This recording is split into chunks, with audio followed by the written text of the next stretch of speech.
What kind of man invites the opposition to serve in his cabinet?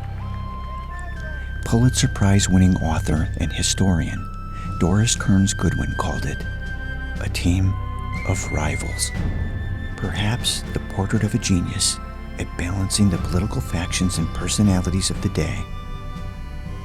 And in the process, she'd reintroduce the world to a lesser-known leader, Speaker of the United States House of Representatives, who, like Lincoln, fought for and celebrated the 13th Amendment to the Constitution, abolishing slavery. His name, Schuyler Colfax, soon to be the youngest vice president in United States history.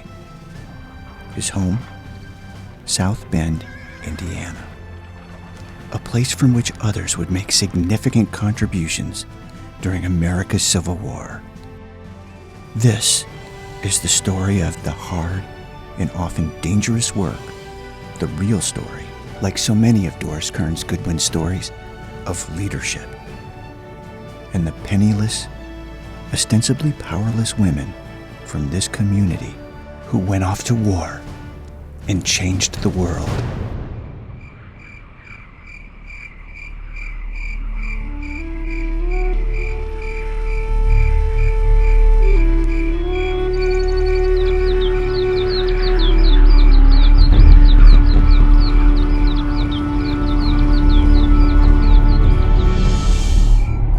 In America, the habit of the Sisters of the Holy Cross was given for the first time in this church in 1844.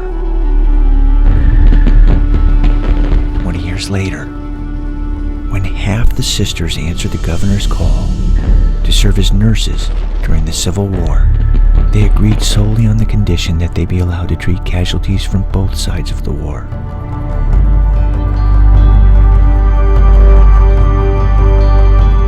For the heroic women who had no formal training as nurses, it was the beginning of a healthcare ministry that would stretch from coast to coast in the form of hospitals and clinics across the world, and in this community remains the gift that the rest of us are entrusted with today.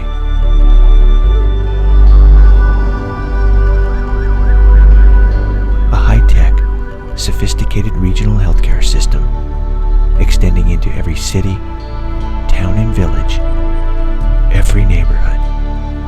We're here for every man, woman, and child who needs us. That's what it means to be St. Joseph. If there's any responsibility in the human family for one another, no matter who comes, we care for you. That's the spirit of Holy Cross, building up the kingdom of God. Anybody here has this sense of service to others and meeting their needs. And no matter who they are or where they came from, if they are ill, we take care of them. At the beginning of the war, several Holy Cross sisters stepped aboard a Mississippi riverboat called the Red Rover. The Red Rover had been converted into a floating hospital ship for casualties from both sides in the battle. Later, these same Holy Cross sisters would be hailed as forerunners to the U.S. Navy Nurses Corps. These people were pretty fearless. 2 of them stayed on the ship and never got off until the war was over.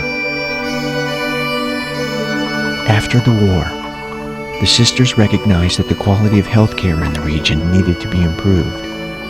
So in 1882, they established the first hospital in South Bend, in Old St. Joseph's Church, where today the new St. Joseph High School stands. 5 local doctors volunteered immediately to serve as medical staff, and Notre Dame donated a horse named Beauty to serve as an ambulance for the hospital. But the hospital wasn't an immediate success. Only after the sisters placed an ad in the South Bend Tribune did patients start coming to the hospital. Prior to the ad, accident victims were routinely sent to the county farm or the county jail. But by 1902, the growth in the hospital was so astounding that St. Joseph had to turn patients away for lack of room. So in 1903, the same year that President Theodore Roosevelt negotiated a treaty to begin American construction on one of the 7 wonders of the world, the Panama Canal. 10,000 citizens showed up for the dedication of the newest addition to the hospital. At this, the South Bend Tribune noted, "The view from this place is one of inspiring grandeur." 4 years later, the sisters organized this region's first nursing school. And throughout the years, the hospital expanded and grew in scope and complexity.